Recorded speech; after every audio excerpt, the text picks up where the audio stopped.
안녕하세요, 계기사입니다. 여러분, 오늘은요 우리가 교회의 장로라는 책으로 여러분들을 만나보는 시간입니다. 건강한 교회를 세우는 9가지 표지 시리즈 중에 하나인데요. 출판사는 부흥과 개혁사에서 출판이 되었고요. 제러미 린이라는 목사님께서 쓰신 건데, 번역을 정혜인이라는 분께서 친히 이렇게 해주셨습니다. 우리나라의 교회가 바로 서기 위해서는 교회를 이끌어가는 지도자분들의 개혁과 그분들께서 우리를 또 바르게 함께 안내를 해주셔야 된다라고 저는 믿어 의심치 않아요. 그런 거에 있어서 우리가 이 교회의 장로에 대해서 명확하게 제대로 알고, 그리고 나서 장로를 바르게 투표하고 장로를 바르게 세워갈 때 오히려 그 장로들이 교회를 바르게 이끌어가면서 우리에게 주는 어떤 영적 유익은 다시 부메랑 효과처럼 잘 돌아올 것이라고 생각을 합니다. 안타깝게도 많은 교회들이 있지만 교회의 장로를 어떻게 세워야 되고 어떤 기준으로 세워야 되는지에 대한 강의나 학습은 별로 없는 것 같더라고요. 그래서 교회의 장로가 단순하게 교회에 봉사만 하는 것으로 교회의 장로가 선출되고 있어요. 되게 안타까운 현실입니다. 그러니까 교회에서 봉사하는 것 자체가 나쁘다라고 절대 얘기하는 건 아니에요. 왜냐하면 참된 성도의 열매는 교회를 사랑함으로써 봉사로서 나타나야 되는 건 열매입니다. 그건 분명해요. 그러나 교회에 와서 봉사만 한다고 해가지고 장로가 된다, 이것 또한 잘못된 것이거든요. 그런데 아쉽게도 우리나라는 장로라는 것에 대해서 어떤 한 사람이 많이 부각되어서 그 사람이 봉사를 하거나 어떤 큰 섬김을 하거나 선교 부장이 되거나 뭐 기도 부장이 되거나 기타 큰 어떤 교회의 역할을 한번 하거나, 또는 아주 극적인 건데, 오염된 교회의 전형적인 부분은 뭐냐면 헌금 많이 하거나, 요거 다 오류입니다. 물론 헌금도 많이 하면 좋아요. 그러나 제가 말하는 건 뭐냐면, 이 사람이 돈이 많고 적고는 이건 하나님께서 일반 은혜 가운데 분명히 주시는 은혜입니다. 그럼 어느 사람은 한 달에 100만 원 벌어가지고 20만 원을 내고, 어느 사람은 2천만 원 벌어가지고, 한 달에 2천 버는 사람이 있어요. 많아요. 예? 2천 벌어서 뭐 예를 들어서 100만 원만 내요. 자기 소득 5%, 이 사람은 20%. 그러면 액수로 해가지고 누가 더 많이 내냐면 이 사람이 더 많이 내는 거죠. 그리고 교회 건축을 하려고 그래. 그러니 이제 누가 갑이냐면 이제 자금 왕 드는 사람이 이제 갑이 되는 거죠. 그럼 하나님의 영광이 어디에 있는 거예요? 돈에 있는 거예요. 이거 앞뒤가 안 맞는 거잖아요. 이것이 다 개혁의 잘못된 것이라는 거예요.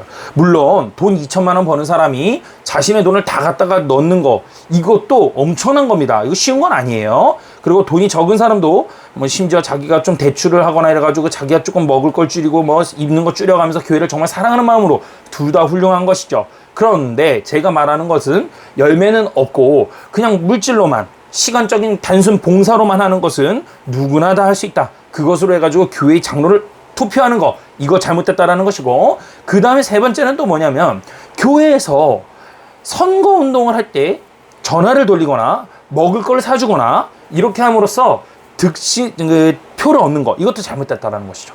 아주 오류예요. 그 사람이 그러면 어떤 사람을 장로로 뽑아야 되는가?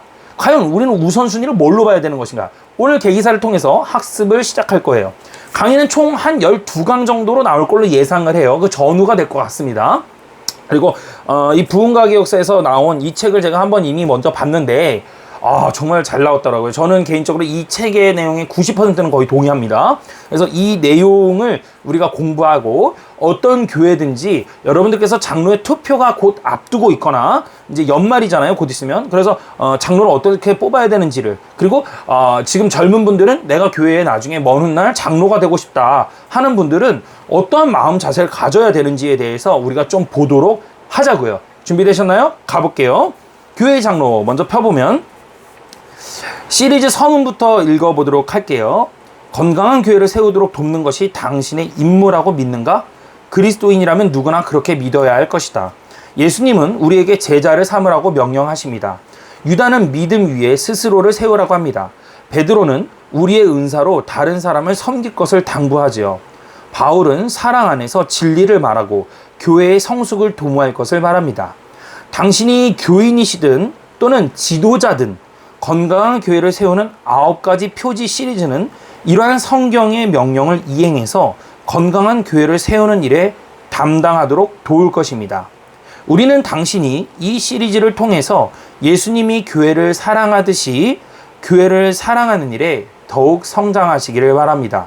건강한 교회를 세우는 9가지 표지 시리즈는 건강한 교회의 9가지 표지들을 짤막하고 읽기 쉬운 책으로 소개할 계획이에요. 각 책에서는 강해 설교, 성경신학, 복음, 회심, 전도, 교회의 교인 자격, 교회의 권징, 제자도와 성장, 그리고 교회의 리더십을 다루게 될 것입니다. 지역교회는 하나님의 영광을 만민에게 드러내기 위해서 존재합니다. 우리는 예수 그리스도의 복음의 눈을 고정하고 그의 구원을 의지하고 또한 하나님의 거룩하심과 하나되심과 그리고 사랑으로 서로 사랑함을 통해서 하나님의 영광을 드러냅니다. 이 책이 그 일을 위해서 우리에게 도움되기를 기도합니다. 하면서 우리의 소망을 담아 마크 데버, 조나단 리먼이라는 분이 시리즈 서문을 열어주셨어요. 너무나도 감사한 말씀이죠. 머릿말 볼게요. 저는 장로입니다. 이제 어떡하죠? 네, 여기만 좀 보여드릴게요. 저는 장로입니다. 이제 어떻게 해야 하죠? 이렇게 장로가 됐는데 이미 어떻게 해야 되지? 이런 분들이신 것 같아요. 같이 많은 목사들이 신학교에서 목회에 대해서 내게 말해주지 않은 것 이라는 제목의 책을 쓸 수 있을 것이다. 이해되세요? 이 내용이? 그러니까 많은 목사님들께서 내가 신학교를 갔는데 신학교에서 나한테 가르쳐주지 않은 게 있어 라면서 책을 써보세요 라고 한다면 누구나 다 한마디씩은 책을 쓰실 수 있을 거라는 얘기예요. 그러한 책은 아마 바보 같은 업무 회의에서 살아남는 법이나 3살 아이의 장례식에서 말해야 하는 것 이런 다소 고통스럽고 무거운 장들을 포함하고 있을 것이다. 이게 무슨 얘기냐면 3살짜리 애가 죽었어요. 부모가 슬퍼할 거 아니에요. 엄청 슬퍼하죠? 그럼 거기 가서 무슨 말을 해야 되느냐 이런 거. 실제로 저한테도 영적인 스승님들이 계시는데 개혁주의 스승님께서 옛날에 이런 칼럼을 쓰셨던 기억이 납니다.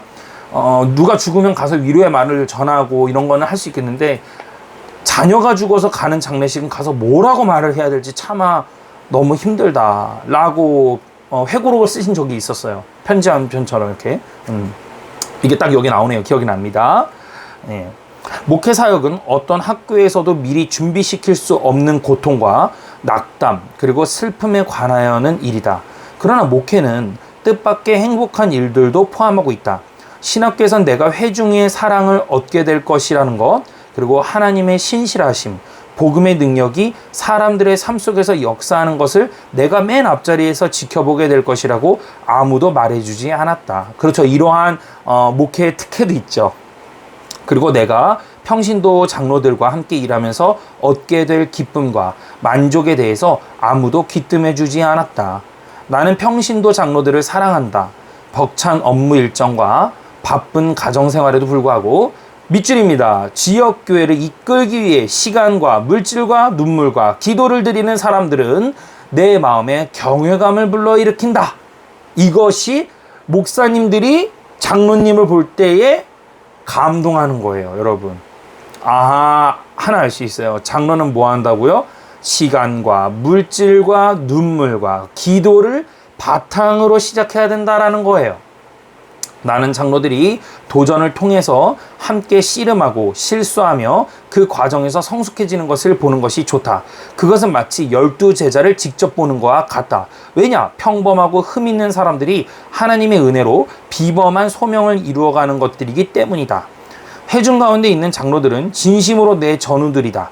나는 동료 목자인 장로들 없는 목회를 상상할 수가 없다.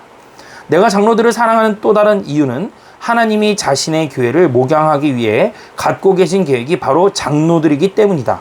하나님은 자기 백성을 위해서 항상 목자들을 준비하시죠. 하나님은 이스라엘의 모세와 사무엘과 사사들을 주셨습니다. 하나님은 이스라엘의 탁월한 목자인 다윗 왕을 일으키셨습니다. 그러나 다윗을 포함한 모든 사람은 실패했어요. 다윗 이후의 왕들은 하나님의 양떼를 점점 더 우상숭배와 부정으로 이끌었죠. 그래서 선지자들은 오실 목자이신 새 다윗에 대해 말하기 시작했습니다. 하나님은 양을 위해서 자기 생명을 바치고 다시 살아나신 선한 목자이며 다윗의 자손이신 예수님을 보내셔서 자신의 약속을 이루셨죠. 그러나 그것이 끝이 아니었어요. 예수님은 자신이 다시 오실 때까지 양떼를 돌보기 위한 아랫목자들을 사도들로 그 다음에는 장로들을 주셨습니다. 장로들은 교회를 목양하시는 예수님을 돕는 자입니다. 이게 밑줄이죠. 장로는 뭐라고요? 교회를 목양하는, 교회의 주인 되시는 예수님을 돕는 자들입니다. 첫 번째 베이스예요. 돕는 자입니다. 경건한 선의의, 그리고 혼동하는 선의. 나는 이러한 이유들로 장로들을 사랑하지만 그들에게 계속해서 생기는 문제들도 알고 있다.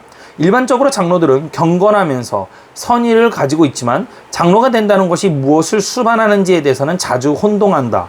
그들은 자신이 무엇을 해야 하는지를 항상 완벽하게 파악하고 있지는 않는 듯하다. 그리고 솔직히 말하면 장로들이 느끼는 혼란에 대한 책임은 종종 목사들에게도 있다. 결론적으로 장로들은 대개 자신의 경험과 경력에서 나온 리더십 구조를 교회 감독하는 대로 들어오는 경향이 있다. 이러한 사람들은 장로에 대한 분명한 성경적인 직무 설명이 아니라 자신이 아는 것에 자연스럽게 의지한다. 그들의 장로의 일이 다음과 같은 것이라고 생각한다. 그들은 장로의 일이 다음과 같은 것이라고 생각한다. 첫 번째, 학교 관리. 장로의 이제 일이 이런 거라고 생각을 하는 거죠. 좀 자연스럽게. 두 번째, 회사 운영. 세 번째, 군함 지휘. 네 번째, 프로젝트 관리. 그리고 수술 집도. 그 다음에 하도급 감독. 이사회 참여. 좀 말씀을 목사님께서 조금 세상 거를 비춰가지고 대조를 좀 하셨더라고요. 제가 이 책을 처음에 할 때 90% 만족합니다 이런 얘기 하는 게 10%가 뭐냐면 나머지가 좀 세상적인 거를 좀 이렇게 잘 빗대시긴 하셨는데 굳이나 그렇게까지 하실 필요가 있었을까 해서 갸우뚱해서 그렇지 그 내용의 본색에서는 저는 이거에 대해서 거의 뭐 99% 동의합니다. 100% 육박합니다. 위와 같은 삶의 경험들은 장로의 리더십에 항상 유용하다. 하지만 교회를 감독하는 일은 독특한 직무다. 저는 장로입니다. 이제 어떻게 해야 하죠? 이 책은 장로의 일에 대해서 간략한 성경적인 설명을 제공하기 위한 것이다. 나는 장로가 누구이고 무엇을 해야 하는지 알 필요가 있는 신임 장로나 앞으로 장로가 될 사람에게 줄 수 있도록 읽기 쉬우면서도 영감을 주는 장로의 직무에 대한 개요를 만들고 싶었다. 경건하고 선의를 가진 사람이 저는 장로입니다. 이제 어떻게 해야 되죠? 라고 물을 때 이 책이 그 답변이 되길 바랍니다. 그러나 이 책이 현재 장로이거나 앞으로 장로가 될 사람들을 위한 것은 아니다. 이 책은 모든 교인들을 위한 것이기도 하다. 나오죠? 모든 교인들을 위한 것이기도 하다. 그래서 제가 아까 말씀드렸잖아요. 장로를 뽑는 건 누구예요? 교인들이 하시는 거란 말이에요. 그래서 다 배우셔야 돼요. 안 그러면 이상한 장로님 나오는 거예요. 그 대가가 누구에게 가요? 성도님들께 가는 거예요. 회중 전체가 이 지역교회를 향한 하나님의 계획을 이해할 필요가 있는데 거기에는 리더십에 대한 부분도 포함된다. 교인들도 장로의 직무에 대해서 혼동할 수 있다. 장로들이 자신의 일에 대해서 혼동하는 것처럼 말이다.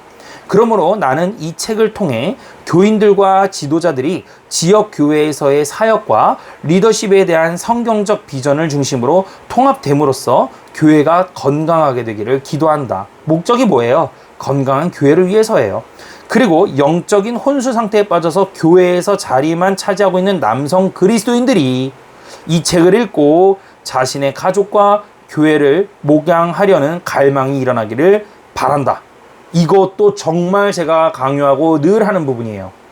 끝으로 하나님이 이 작은 책을 사용하셔서 몇몇 사람들이 목회 사역으로 부름을 받아서 삶의 행로를 변경하게 되기를 기도한다. 너무나도 좋은 의도고요. 너무나도 공감됐었어요. 장로, 감독, 목사. 다음은 용어에 대한 짧은 설명이다.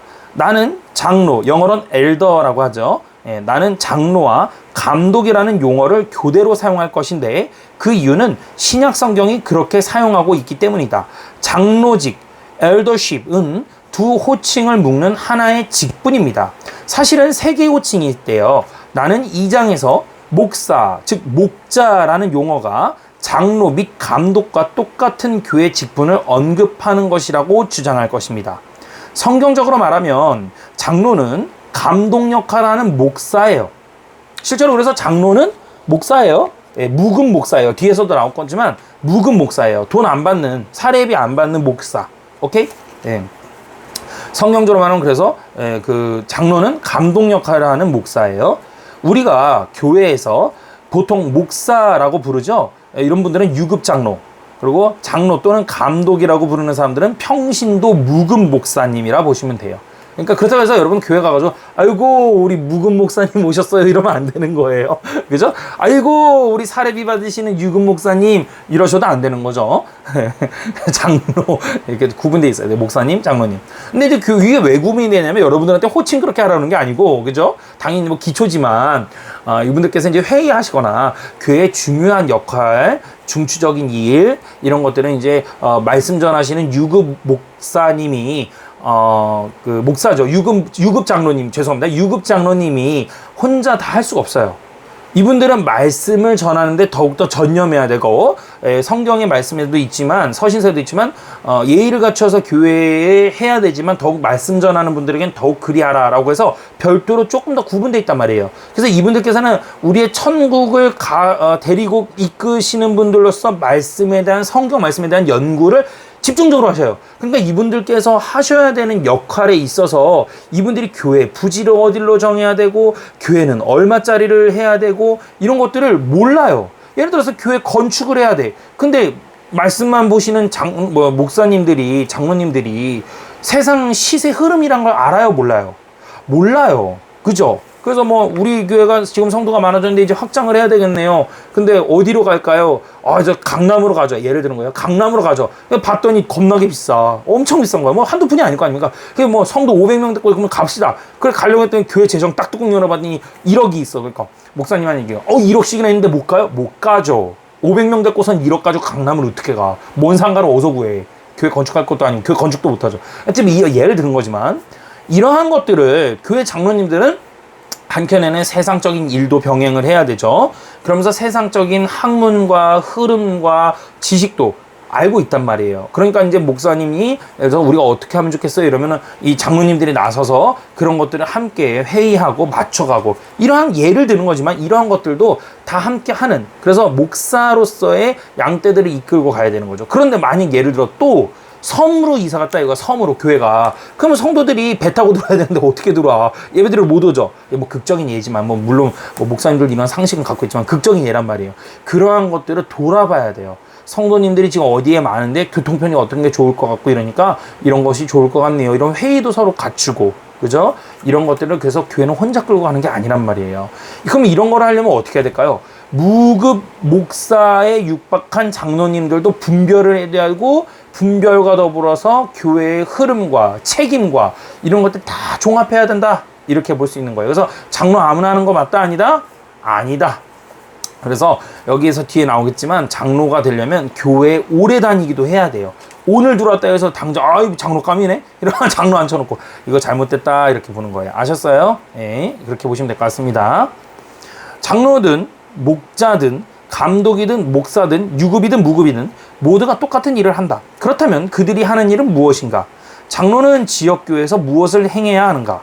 예수님이 자신의 아랫 목자에게 내리신 행군 명령은 무엇인가? 장로들은 자신이 사명을 완수하는 중인지 어떻게 할 수 있는가? 이런 질문에 답하기 전에 우리는 좀 더 기본적인 일을 해야 한다. 즉, 우리는 장로가 되기 위한 성경적 자격을 이해할 필요가 있다. 장로의 직분을 맡을지 고려 중인 사람은 제일 먼저 자신이 준비가 되어 있는지 여부를 분별해야 한다. 그러니까 내가 장로가 되고 싶어요, 또는 내가 장로를 하고 싶어, 뭐 이런 고민이 있어요. 그러면 나 먼저 점검해야 될 거 아니야, 신앙적으로. 내가 장로의 요건이 맞나? 여러분, 장로 꼭 해야 돼요? 저는 그렇게 생각하지 않아요. 장로가 되면 영광입니다. 분명해요. 영광입니다. 확실해요. 천군 천사의 주님 오시는 그날에 분명히 구별될 거라고 확신해요. 그런데 이 땅에선 장로였는데 영원히 못 나오는 지옥불에 빠지는 부끄러운 장로보다는 천국 가는 성도가 더 낫다고 봐요. 신실함 위에 세워지는 장로가 나와야지 그것을 벼슬이라고 생각하고 감투라고 생각하면서 뻗대는 장로가 될 바에는 장로가 되지 마십시오. 그거 장로 돼가지고 권력 휘두르고 싶으면 사회에서 하세요. 회사 차리세요. 그러면 거기서 하시면 됩니다. 교회 장로는 그런 것이 아니다 라고 확실하게 못 박아드립니다. 하나님의 진노가 임하실 거예요. 제 본격적으로 이제 들어갑니다. 제 1장입니다. 제 1장, 가정하지 말라. 네. 나는, 이 목사님께서 이제 하신 말씀이에요. 저 얘기하는 거 아니에요. 나는 이럴 때 책 보고 하잖아요. 그죠? 네. 나는 10대 초반에 네바다주 라스베이거스 외곽에 그 라스베이거스 이렇게 그러니까 좀 이게 발음 라스베가스 여러분 한국식 언어로 라스베가스 땡기는 데 있잖아요, 그죠? 라스베가스 외곽에 있는 한 작은 침례 교회에 충성된 복음 사역을 통해 예수님의 제자가 되었다. 라스베이거스 외곽에 있는 한 작은 침례 교회의 충성된 복음 사역을 통해서 예수님의 제자가 되었대요. 그 교회는 장로들 몇 명이 이끌고 있었다.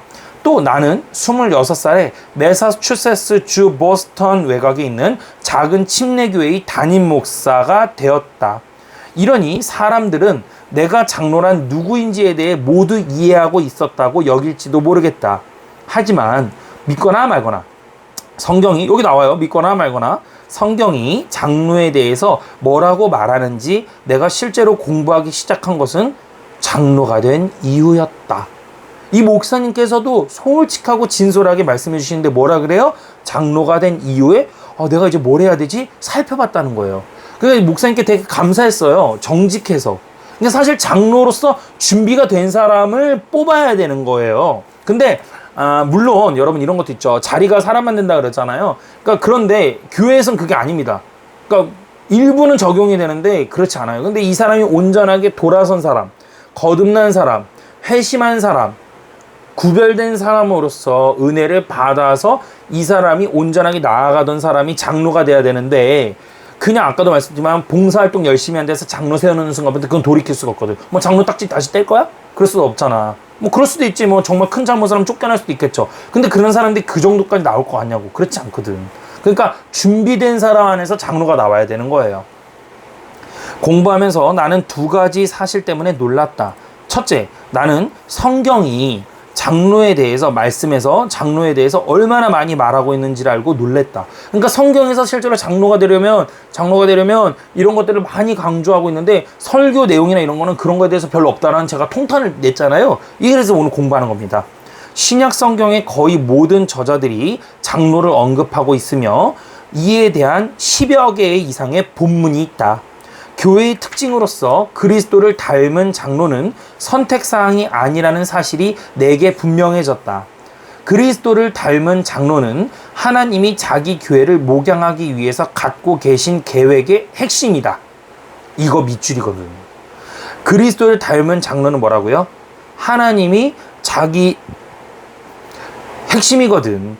교회를 닮은 장로는 하나님이 자기 교회를 목양하기 위해서 갖고 계신 핵심이다. 어떻게 내가 이러한 사실을 놓쳤던 것일까? 두 번째요. 나는 장로에 대해서 성경적인 직무 설명과 자격이 내가 가정했던 것과 얼마나 다른지를 알고 놀랐다.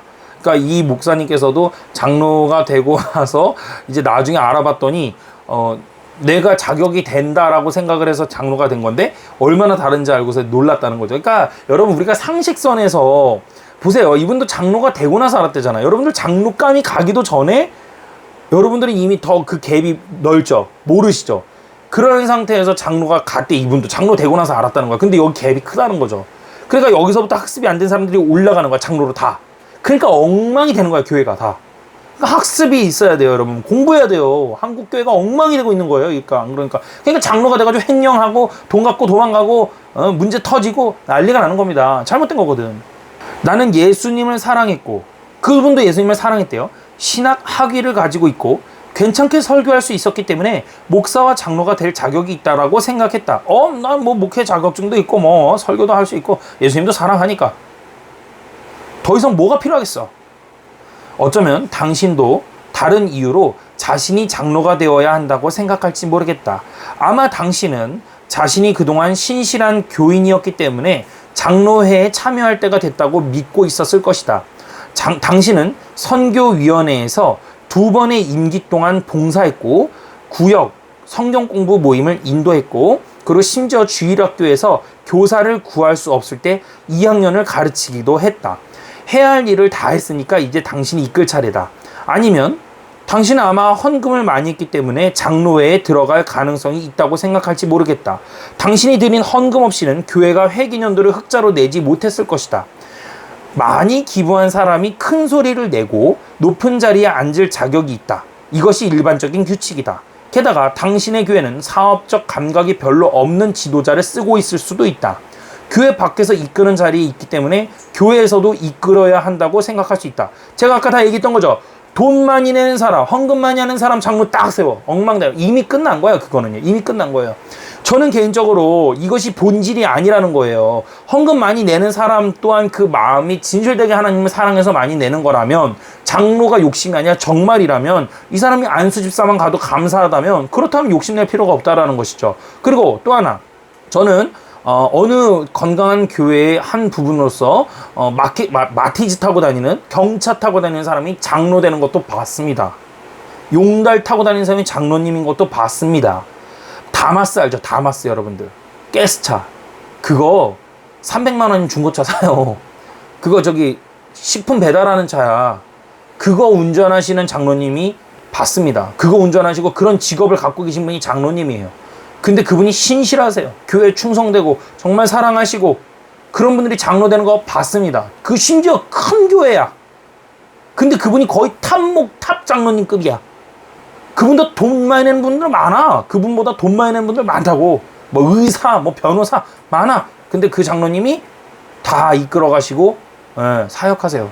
그 얼마나 건강한 건지 몰라요. 물론 꼭 돈으로 순서를 세운 거 아니에요.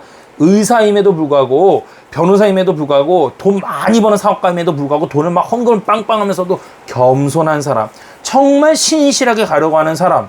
벤츠 타면 어때? 그럼 벤츠 타면 뭐 장로 잡고는 요건에서 아웃이야? 지금 뭐야, 청렴하지 못해. 그 뭔 상관이 있어? 저 사람이 1,000억 가졌는데 벤츠 1억짜리 하나 사는 거 가지고 뭐라면 안 되는 거지. 그럼요. 하나님이 그만큼 복을 주신 거예요.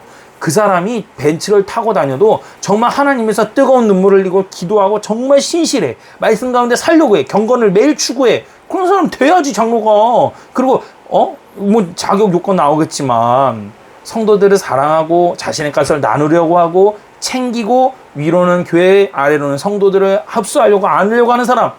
벤츠가 아니라 벤틀리를 타더라도 상관이 없어요. 호화주택에 살면 어때요?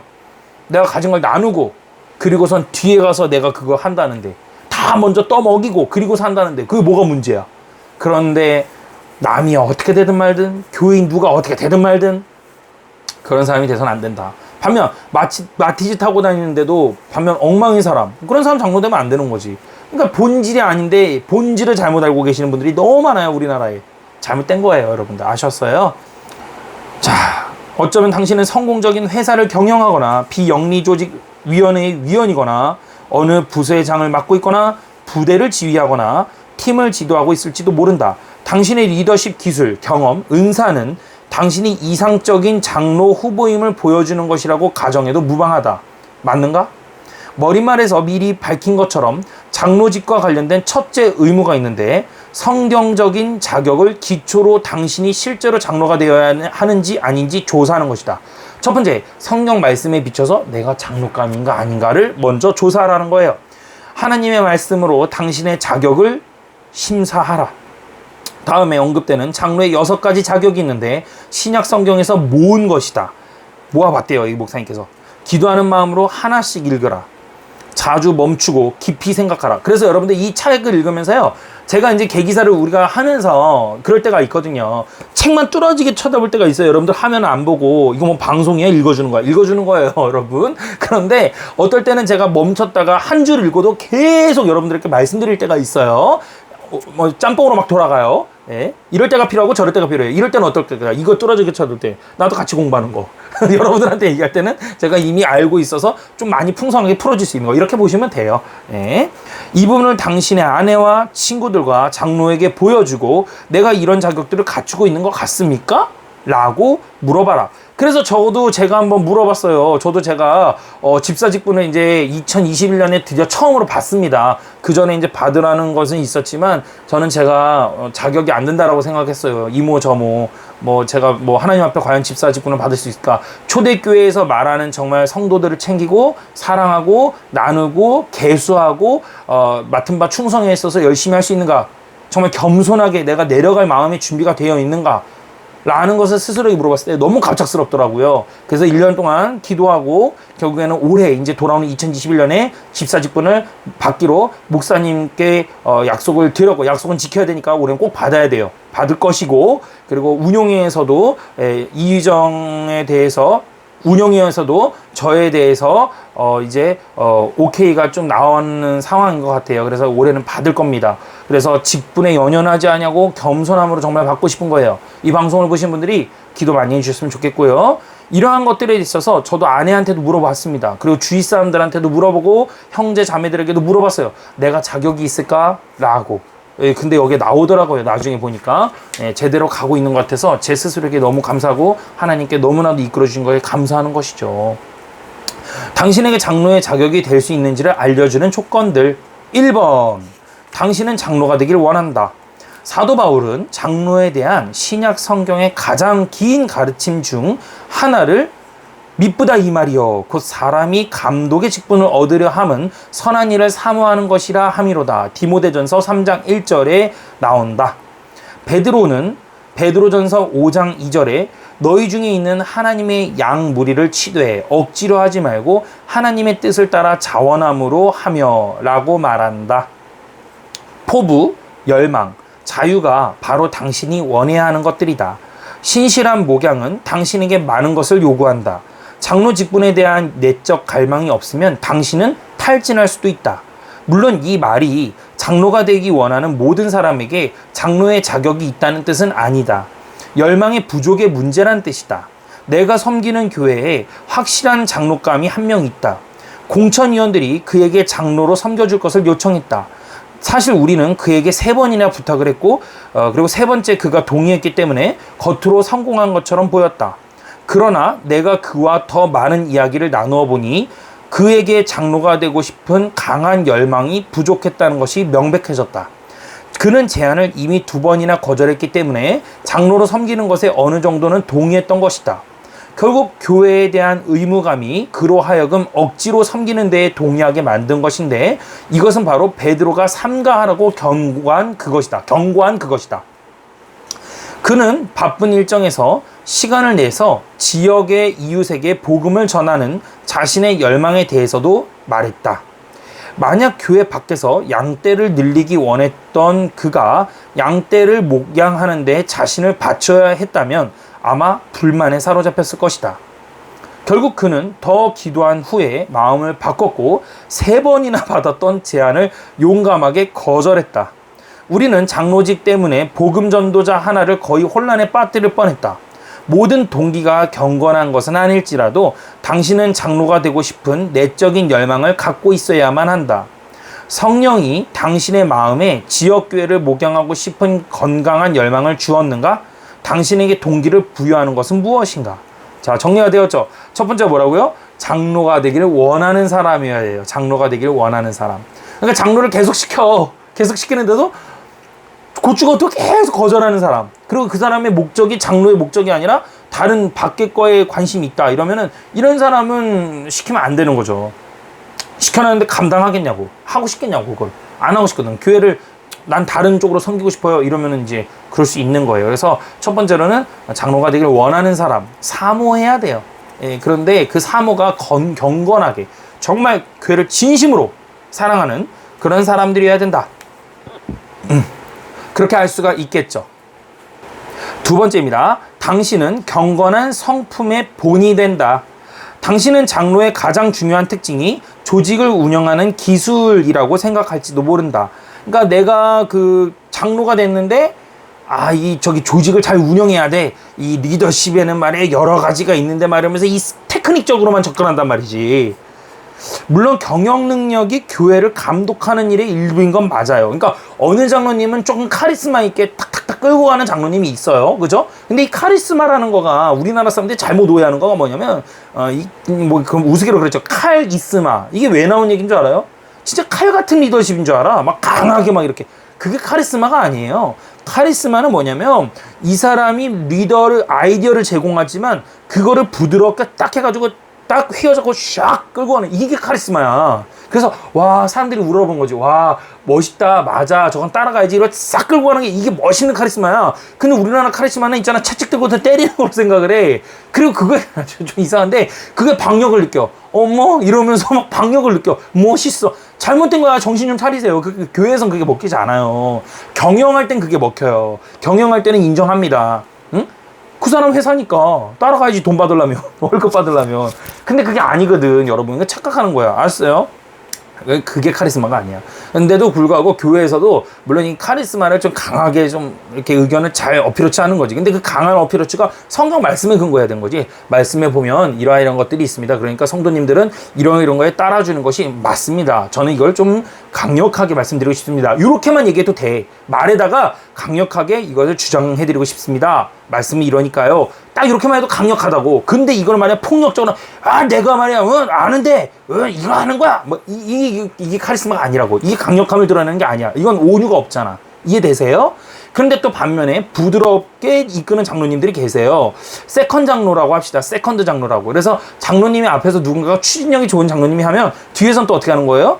그렇죠. 아이고 박 장로님 좋습니다. 그거 뭐 그렇게 하지요. 허허허 하면서 이 사람들에게 그렇게 부드럽게 박 장로님 얼마나 멋있어요. 우리 따라가자고요. 또 이렇게 부드럽게 하는 그런 스타일을 좋아하는 집사님들 성도님들 계세요.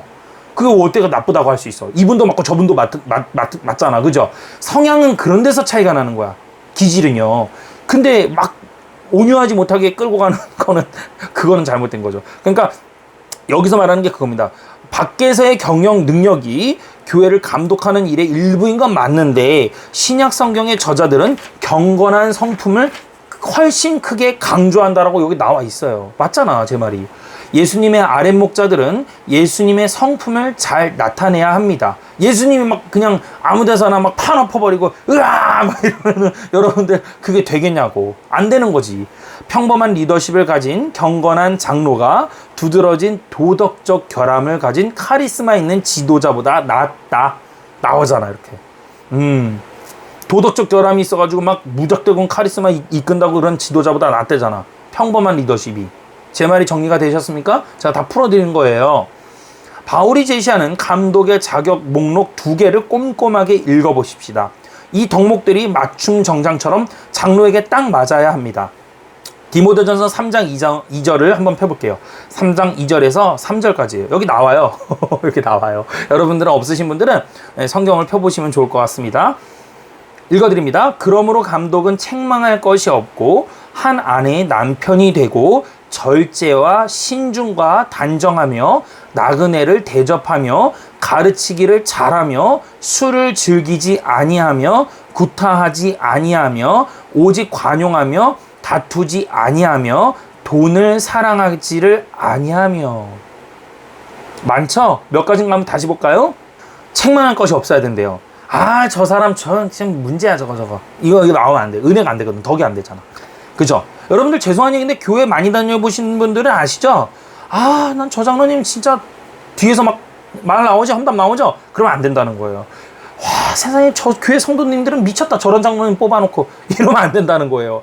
여기 목사님, 담임 목사님 결제 도장 찍었어. 그 목사님부터가 문제가 있다고 나오는 거거든. 그러니까 어때요? 책망할 것이 없어야 돼. 우리 교회는 저 김 장로님 너무나도 좋은 분이야. 세상에 흠이 없어. 훌륭하셔. 근데 어떻게 흠이 없을 수 있겠어. 근데 저런 거 조금 더 다듬어지길 기도해 줘야 돼. 요 정도까지만 가야 돼. 흠이 있더라도. 맞죠? 근데 말이야, 먼 장로님 말이야, 이 장로 말이야, 저 문제가 있다고 말하거든요. 여러분 참고로 오해하지 마세요. 제가 막 갖다 대는 겁니다. 아까 뭐 박 장로님, 여기서 김 장로님, 이 장로님 막 갖다 대는 거예요. 네. 뭐 이렇게다가 뭐 제가 무슨 성이 나왔어. 그러면 저랑 뭐 혹시 개인 관계가 있으신 분들이 나를 겨냥한 거 아니야? 이렇게 생각하시면 안 돼요. 그냥 훅 나오는 거예요, 이런 건. 한 아내의 남편이 되고 한 아내의 남편이 되래요. 그죠? 그리고 어떻게 해야 돼요? 결혼을 하셔야 돼요. 결혼하신 분들이 좋다. 왜? 장로라는 요건에 있어서 결혼 안 하신 분이 뭐 결혼했다가 만약에 사별을 했거나 이런 거는 어쩔 수가 없어요. 그건 별개적으로 여기에서 다룰 부분은 아닌 거예요. 근데 결혼을 해야 되는 이유는 뭐냐면 장로라는 요건이 교회의 아버지가 되는 겁니다. 그럼 교회를 많이 헌신하게 되겠죠. 시간, 물질, 봉사, 그러면 어떻게 되면 가정을 못 다스릴 수 있어요. 내 뒤치덕거리를 누군가 해줘야 돼요. 그래서 아내가 돕는 배필로 주셨죠? 그래서 아내가 도와야 돼요. 그래서 장로라는 건 여러분 나만 잘한다고 되는 게 아니에요. 뒤에서 나오지만 가정을 잘 다스리는 게 나오거든요. 그 가정을 잘 다스리는 게 다 연결고리 되는 거예요. 이해되시어요? 그러니까 아내도 나의 아내가 장로의 아내 될 사람들이요. 정신 차려 주십시오. 자매님들. 뭐가 돼야 된다고? 돕는 배필로서 내 남편이 장로 되기를 도우셔야 되는 거예요. 이게 남자에만 해당되는 게 아니거든. 이해되시죠? 이해되세요? 그러니까 장로가 됐어. 내가 장로가 됐는데 옆에 있는 보통 장로님이 이러면 옆에 권사님이잖아. 그죠? 권사님의 은혜가 또 안 되는 거야. 막 권사가 권세를 피우려, 권사가 권세를 피우려 그래. 막 혈기방랑해. 막 우리 남편이 장로인데 말이야. 뭐 주방 권사님인데 말이야. 막 내 멋대로 다 하려 그래. 막 가스 여다 놓고 어쩌고 저쩌고 본질도 아닌 거 가지고 다 잘못된 거예요. 그런 사람은 권사도 장로도 앉혀놓지 말아야 되는 거. 후보도 올라가면 안 돼. 아셨죠? 여러분 교회에 그런 분이 계신다. 그럼 그 목사님께서 성품이 아무리 좋으셔도 분별이 없는 겁니다. 죄송한 얘기지만 좀 세게 얘기할게요. 잘못된 교회예요. 예. 점점 기질이 나오네. 막 판단하는 것 같죠. 근데 제 말기가 아니에요. 여기 풀어주는 거예요. 지금 말씀 풀어주는 거예요, 여러분. 제가 막 이렇게 가지고 정지하는 게 아닙니다. 분별하라고 성경에는 64군데나 나와요. 도대체 이런 말도 못하면 어떻게 성경을 바르게 갈 수 있겠어요? 아닌 건 아닌 거죠. 맞는 건 맞는 거고. 그죠? 예, 그렇게 말씀드리는 겁니다. 그 다음에 뭐가 나오냐면 절자라고 나와요. 절자라고.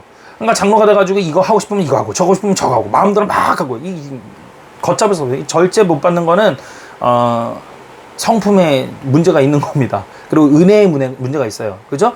여기에서만 나오는 게 아니거든요. 감독에 대해서는 다른 성경 구절에서도 절제에 대해서 얼마나 나옵니까? 성령의 열매 중에 하나거든요. 절제가 안 되면 이거 답이 없는 거죠. 그 다음에 신중해야 되죠. 왜? 양떼들 잘못 읽고 가면 지옥불로 다 데리고 가는 거예요. 그죠? 이렇게 하고 저렇게 하는 거에 있어서 이렇게 합시다. 그러면 잘못해가지고 방향을 잘못 꼈어. 분별이 없어. 그럼 끝나는 거죠. 이때로 데리고 가는 거야, 지옥을. 큰일 나는 거예요. 그래서 장로는 이 신중한다는 게 뭐냐면 여러분, 분별해야 된다 이거예요. 하나님 말씀을 확실하게 제대로 알고, 그리고 그것에 대해서 세상적으로 분별을 해야 되는 거예요. 분별을. 그래서 아닌 거는 교회가 글로 가려고 할 때 딱 막아서야 돼요. 장로가 그거 하는 거야. 안수 집사나 집사들이 뭔 건의가 올라왔어. 근데 이게 딱 봤는데 똥이야. 그러면 이걸 딱 칠 줄 알아야 돼. 아, 집사님, 그거는 성경에 좀 맞지가 않네요. 하고 부드럽게 쳐낼 줄 알아야 되죠. 온유하게. 그죠? 근데 그런 거를 못해. 집사가 얘기하면, 그래, 아멘. 이러고 시행하려고 그래. 잘못된 거죠. 단정하며. 장로가 돼가지고나 삐삐출 차고 오고 말이야. 막 껌 씹고, 앞에서 막 다리 꼬고 예배드려. 막 껌 씹으면서, 일로 와봐. 이런 장로 어때요? 마음에 들어요? 이러면 안 된다는 거죠. 단정하게 옷 깔끔하게 입고 행실의 모범이 단정해야 되는 거예요. 저는 머리를 항상 이렇게 하죠. 자, 장로 되고 싶어서 그런 거 아닙니다. 저는 뭐 관심도 없어요, 아직은. 근데 이렇게 단정하게. 이게 왜냐면 여러분, 집사든 장로든 다 똑같아요. 신자라면 다 단정하게 다녀야 돼요. 깨끗하게. 예? 아셨어요? 제가 여러분 여기서 만약에 이렇게 있는데 여기 막 머리를 빨주 노초 파남보 막 이렇게 하고 옷도 막 찢어진 거 막 청바지 찢듯이 이런 거 입고서는 여러분들한테 복음이 막 이러면 어때요, 여러분들? 괜찮겠어요? 은혜 깨지거든. 그런 거 아니에요, 여러분. 아셨어요? 기독교 그런 거 아닙니다. 그 다음 나그네를 대접하며 우리 교회 왔어. 우리 교회 거지가 왔어요. 거지가 들어왔는데 이 더러운 것, 불결한 것 썩 꺼져버려! 뭐 이러면서 내친단 말이야. 그런 교회를 빌려서 여러분 요한계시록에서 질타를 하시고, 그리고 그런 교회가 뭐 많았죠. 고린도 초대교회도 그랬고 고린도 교회도 그런 식이었고, 그죠? 사랑이 메말라 있어요. 그래서 나그네가 지나가는데 왔어. 그럼 어떻게 해야 돼요? 밥을 해야 돼요. 밥을 하고 따뜻하게 밥해서 대접해야 되고, 손수, 그죠? 그래야 된단 말이에요. 이 나그네를 대접해야 돼요. 자, 여러분 이거에 대해서 오늘 조금 하나 더 짚고 넘어갈게요. 오늘 뭐 진도 많이 나가는 게 중요한 게 아니니까. 이 책은 부흥과 개혁사라는 출판사에서 나왔습니다. 이 부흥과 개혁사의 좋은 이야기이기 때문에 허락을 안 받고 좀 얘기를 할게요. 저는 좋은 얘기는 좀 허락 안 받고 합니다. 이런 거는 좀 하고요. 안 좋은 거는 좀 웬만하면 그냥 익명으로 처리하고 얘기하는데요. 이 부흥과 개혁사는 출판사입니다. 이 출판사가 이제 어느 교회가 연동이 되어 있냐면, 아실 분들 다 아시겠지만 예수가족교회라는 합정동에 있는 예수가족교회랑 이 부흥과 개혁사의 출판이 같이 연동해서 운영이 되고 있습니다. 예수가족교회의 담임 목사님이신 백금산 목사님을 오늘 허락도 없이 여기에서 제가 공개적으로 우리가 배워야 된다라고 제가 감히 목사님께 칭찬이라는 표현을 쓰기 좀 어려운데 뭐라고 표현할지 모르겠네요. 백금산 목사님께서 일화가 있어요. 백금산 목사님의 그 유튜브나 그 방송을 보신 분들은 아시겠지만 이 백금산 목사님께서 항상 정장 옷이 넥타이가 거의 항상 흰색이고요. 이 안에 난방이 항상 검은색이세요. 그래서 예배 끝나고 뭐 장례식장 바로 가셔도 될 정도 맨날 그 옷을 입으세요. 변함이 거의 없으세요.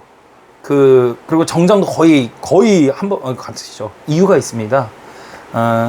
백금산 목사님께서 하루는 댁에 계시는데 거지가 와서 초인종을 누르더래요. 그래서 거지가 와가지고 초인종을 누르길래 담임 사모님께서 누구세요? 그래서 거지라고, 이게 노숙자죠. 그래서 와가지고 돈을 좀 요구를 하더래요. 그래서 아유 그러시군요 해가지고 이제 담임 사모님께서 이렇게 돈을 꺼내 드렸대요. 그래서 아유 추우신데 고생하신다고 세상에 이러면서 이제 돈을 꺼내 드린 거예요. 그래서 이제 문을 닫으셨죠. 그러면서 이제 백금산 목사님께서 여보 누구야? 이렇게 물으셨나 봐요. 제가 이제 전해 들은 얘기예요. 저도요. 백금산 목사님께 직접 들은 건 아니고 전해 들은 얘기입니다. 저도. 그러니까 사모님께서 예, 지나가시는 좀 어려우신 분이신가 봐요. 뭐 이렇게 이제 그러니까 그러면 이렇게 노숙하시는 분이야? 이렇게 물으셨나 봐요. 그러니까 예, 그렇다고 해서 이건 아닌 것 같다고 그러더니 생각을 하셨더니 여보 빨리 나가서 다시 좀 부르라고, 그리고 여보 따뜻하게 밥 좀 안 치라고, 그래가지고 그 가시던 분을 유턴을 시켜가지고 들어오라고 해가지고 들어오신 분께 복음을 전해드리고, 그리고선 사모님께서 따뜻하게 밥을 하시고 반찬을 손수 이렇게 집에서 정말 밥상을 정말 잘 차리셨나 봐요. 그리고 식사하시라 해서 같이 식사도 하고, 그러나서 이제 가지신 현금이 얼마 안 됐나 봐요. 몇만 원밖에 안 돼서 되게 안타까워 하셨다고요. 백금산 목사님께서 그걸 다 꺼내셔가 다 주고, 그리고 나서 옷이 보니까 너무 더러웠대요. 옷이 완전 말도 못했겠지. 세상에 여러분들 그런 사람을 여러분들 밥상에 앉힐 수 있어요? 여러분들 가능하시겠어요? 그러더니 옷을 정장이 2벌밖에 없으셔요.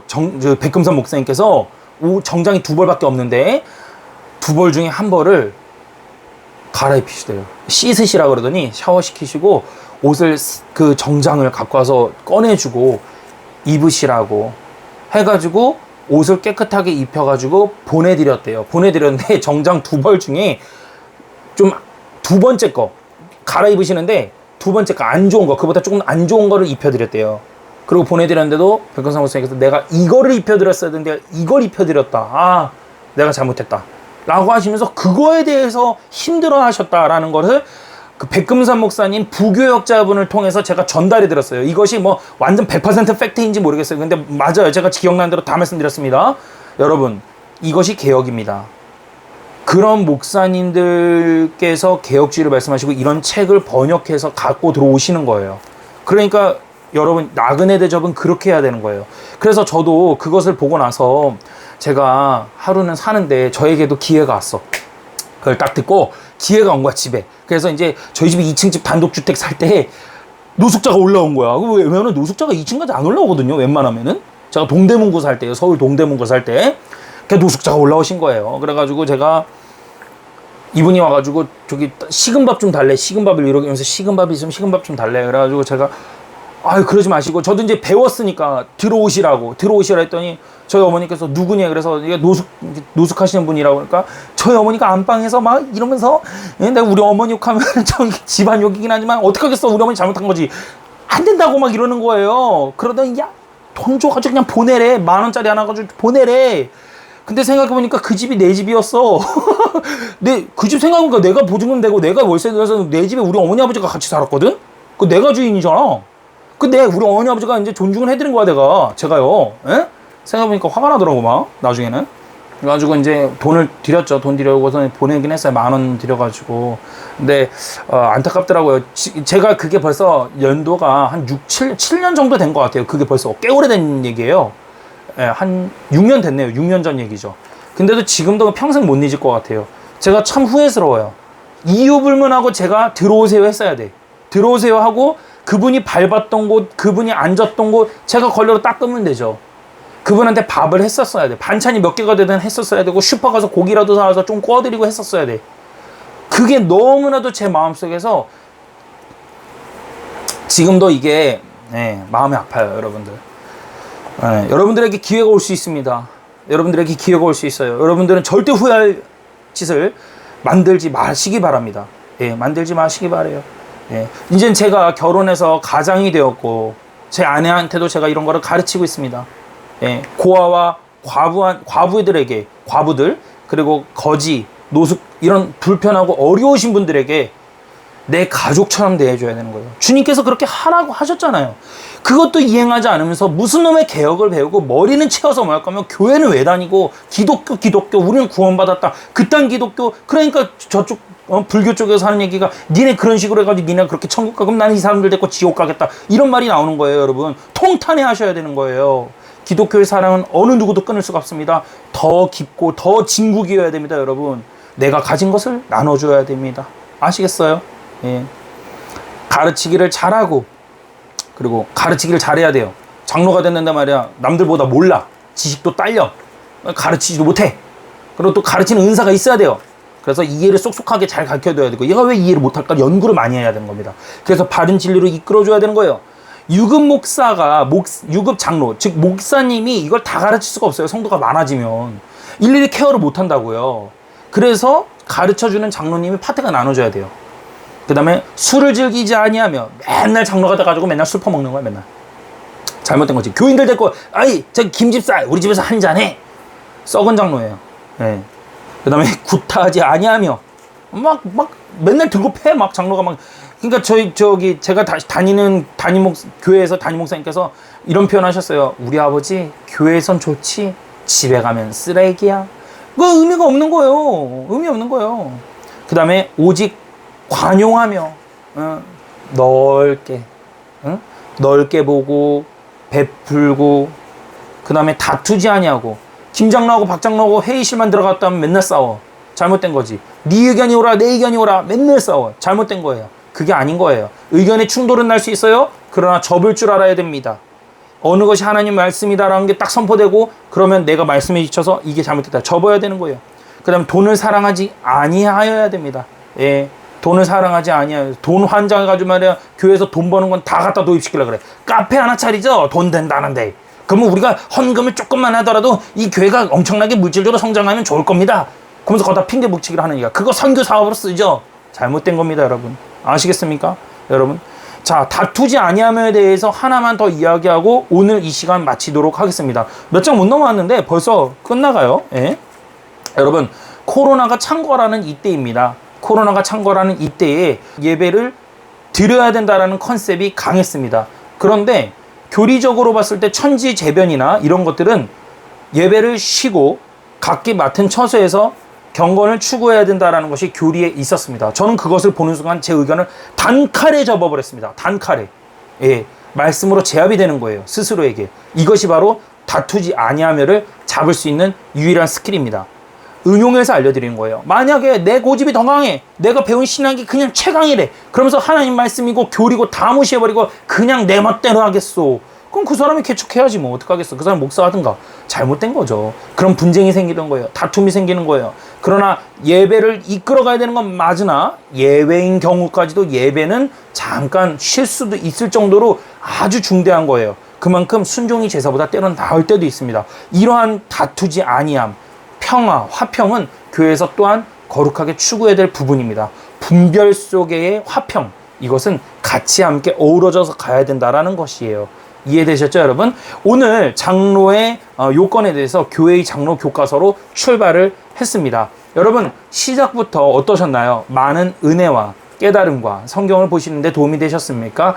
구독과 좋아요는 안 하셔도 됩니다. 진심이에요. 다만 여러분들이 이것을 학습하시면서 큰 도움이 되셨으면 좋겠습니다. 감사합니다. 오늘 기도하고 마치도록 하죠. 참 좋으신 주님 감사합니다. 우리가 오늘 교회의 장로에 대해서 뚜껑을 열었습니다. 한국 교회가 현재 많이 오염되고 잘못된 것들이 많네요. 그런데 이 책을 지어주신 린 목사님께서도 장로가 되고 나서 그때부터 장로가 무엇인지를 탐구하고 연구했다고 솔직하게 말씀해 주시고 부흥과 역사를 통해서 이렇게 좋은 책을 우리에게 번역하게 하셔서 알게 하시고 준비되게 하시는 주님, 우리가 오늘날 이것을 공부하는 사람들이 10년, 20년, 30년 뒤에 이것을 알고 나서 바른 교회의 장로가 되어서 바르게 이끌어갈 수 있도록 인도하여 주시는 은혜를 오늘 하나님께서 허락하여 주시고 알아가는 지식에서 끝나는 것이 아니라 분별하고 그것을 성령으로의 은혜로서 감사와 기쁨과 사랑의 마음으로서 열매될 수 있도록 주님 인도하여 주시옵소서. 감사드리며 예수님의 이름으로 기도드립니다. 아멘. 고생했습니다, 여러분.